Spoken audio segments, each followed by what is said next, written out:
महाराज की जय। श्री सद्गुरु महाराज की जय। श्री सद्गुरु महाराज की जय। रामचरितमानस सारसठिक प्रथम सोपान बालकांड। सुनि समझहि जन मोदित मन, मज्जहि अति अनुराग। लहहि चारि फल अछत तनु, साधु समाज प्रयाग।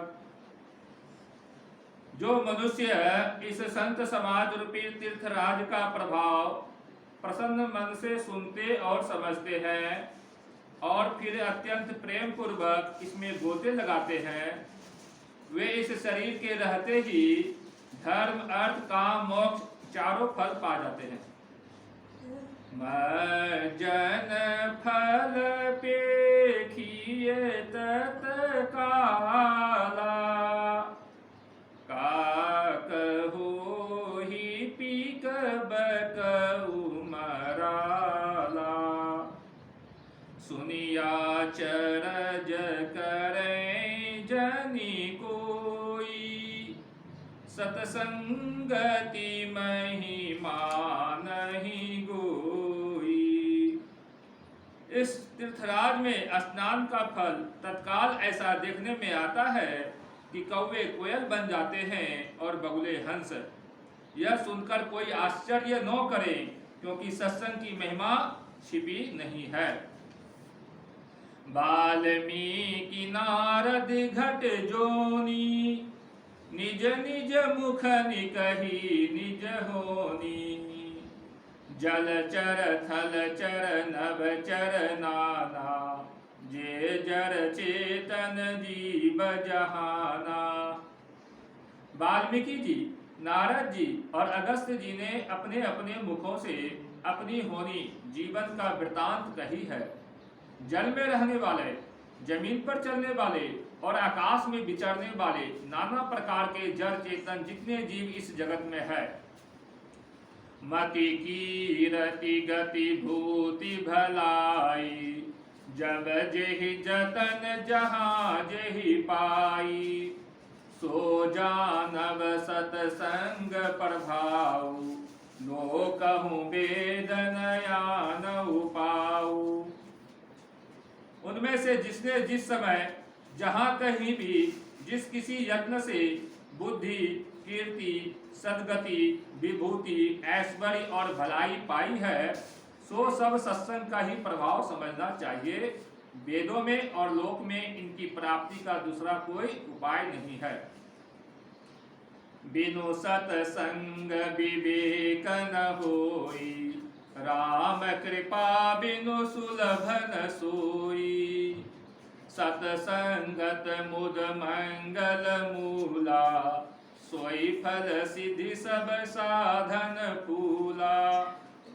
सत्संग के बिना विवेक नहीं होता और श्री राम जी की कृपा के बिना वह सत्संग सहज में मिलता नहीं। सतसंगति आनंद और कल्याण की जड़ है। सत्संग की सिद्धि प्राप्ति ही फल है और सब साधन तो फूल है। सठ सुध रही सतसंगति पाई, पारसी परस कुधात सुहाई। विधि बस सुजन कुसंगत परही, फनि मनि सम निज गुण अनुसरही। दुष्ट भी सतसंगति पाकर सुधर जाते हैं, जैसे पारस के स्पर्श से लोहा सुहावना हो जाता है, सुंदर सोना बन जाता है। किंतु देव योग से यदि कभी सज्जन कुसंगति में पड़ जाते हैं, तो वे वहां भी सांप की मणि के समान अपने गुणों का ही अनुसरण करते हैं। अर्थात जिस प्रकार सांप का संसर्ग पाकर भी मणि उसके विषय को, विष को ग्रहण नहीं करती तथा अपने सहज गुण प्रकाश को नहीं छोड़ती, उसी प्रकार साधु पुरुष दुष्टों के संग में रहकर भी दूसरों को प्रकाश ही देते हैं। दुष्टों का उन पर कोई प्रभाव नहीं पड़ता। विधि हरिहर कवि को विदवानी, कहत साधु महिमा सकुचानी। सो सन कही जातन कैसे, साक बनिक मनि गुण गण जैसे। ब्रह्मा विष्णु शिव कवि और पंडितों की वाणी भी संत महा महिमा का वर्णन करने में सक जाती है।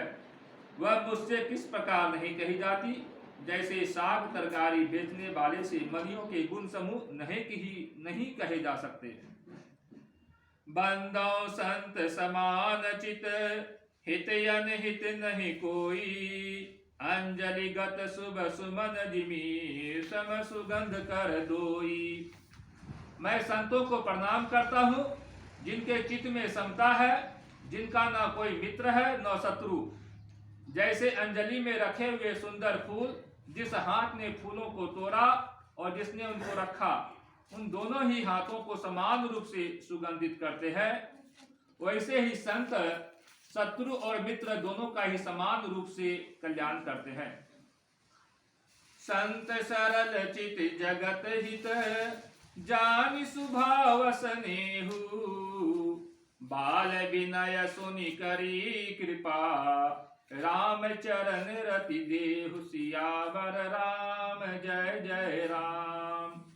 संत सरल हृदय और जगत के हितकारी होते हैं। उनके ऐसे स्वभाव और स्नेह को जानकर मैं विनय करता हूँ। मेरी इस बाल विनय को सुनकर कृपा करके श्री राम जी के चरणों में मुझे प्रीति दे।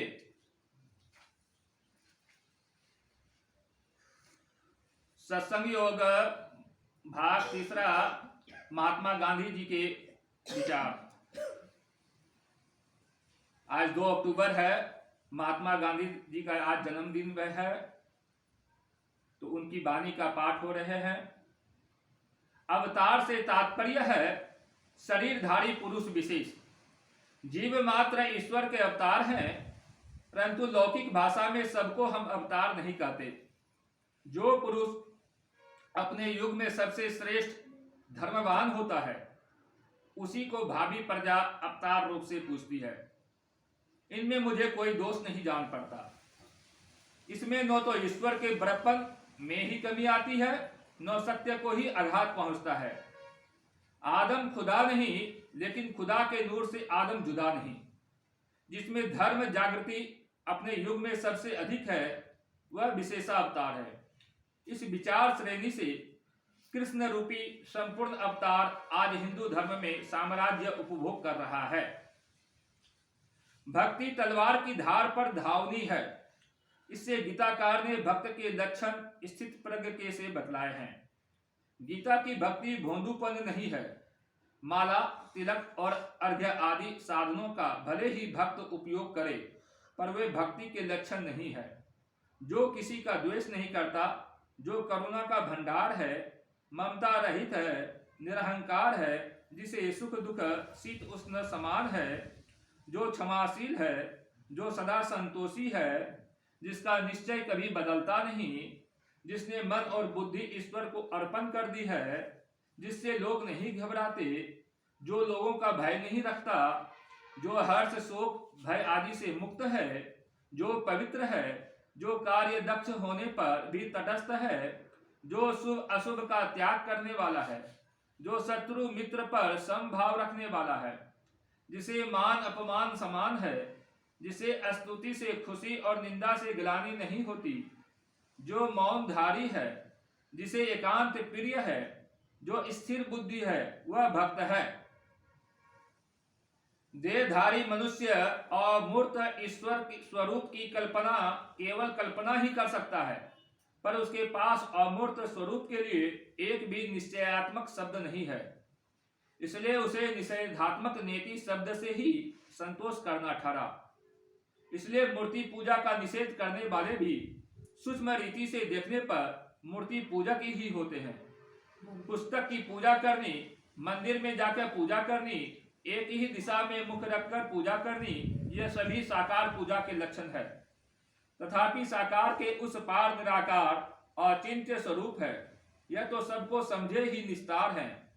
भक्ति की पराकाष्ठा यह है कि भक्त भगवान में विलीन हो जाए और अंत में केवल एक अद्वितीय अरूपी भगवान ही रह जाए। पर इस स्थिति को साकार द्वारा सुलभता से पहुंचा जा सकता है। इसलिए निराकार को सीधा पहुंचने का मार्ग कष्ट साध्य कहा गया है। श्री सद्गुरु महाराज की जय।